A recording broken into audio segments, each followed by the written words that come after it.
Greetings all, this is Dickie Adams with PocketNow.com, and today we're taking the last look of the HTC Flyer, specifically a comparison of the hardware to the specs of some other noticeable devices like the Samsung Galaxy Tab 10.1 and the iPad, etc.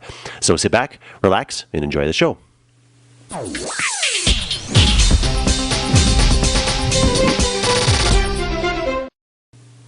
Compared to one of its Android siblings, the HTC Flyer versus the Samsung Galaxy Tab 10.1, this is the one from Verizon with the LTE chip in it, really there's an obviously size difference here. The thickness between these two is a little bit noticeable. This is the HTC Flyer is at 0.52 and the Galaxy Tab is at 0.34 inches. If you stack them on top of each other, the screen space is noticeably different from here to there as far as the screens go. Brightness, on the other hand, between the two is very negligible between them, and also the viewing angles is very negligible between the two screens. I find that both are just as easily viewable one to the other. The fallout from this device to this device is that the Galaxy Tab is running Honeycomb and the HTC Flyer is still running Gingerbread, which is a bit of a problem for this particular device because then it's lacking in some functionality that could be gained with the pin, which would give it an advantage over this sort of device. In the hand, I actually prefer this 7-inch size and form factor to the 10.1, this wide angle screen here.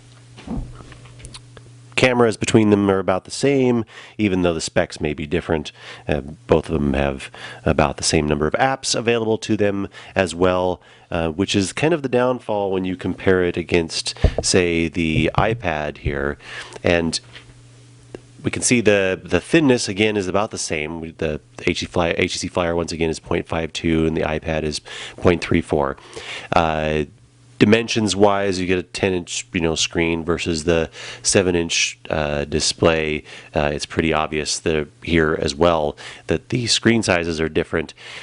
In hand, I find that, again, it's the 7-inch form factor that I really like. I really did like the Nook color in that form factor, which is about this same size, and the new Kindle Fire, which we'll hopefully have a review unit next week, will be about this same form factor as well.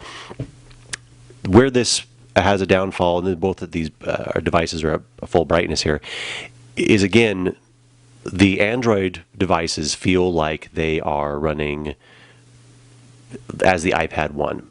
There's a lot of apps available on the Android market.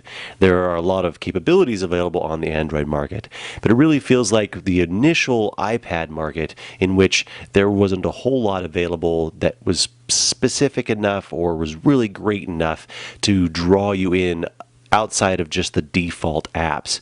And now that the iPad 2 has come out and the app developers have done a lot better job of some of the music creation apps and some of the news readers such as Zite, Flipboard, Android falls behind in that respect.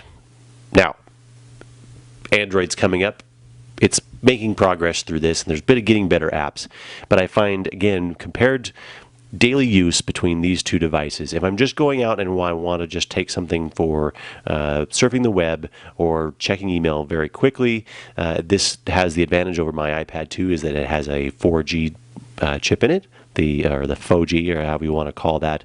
The iPad, my iPad 2 is only Wi-Fi, and this form factor is a lot easier on the hands when you're on the road or just want to be out and about and don't want to, try to pocket the iPad 2. You pretty much have to carry a man purse for the iPad 2 if you're going to go out and about with it.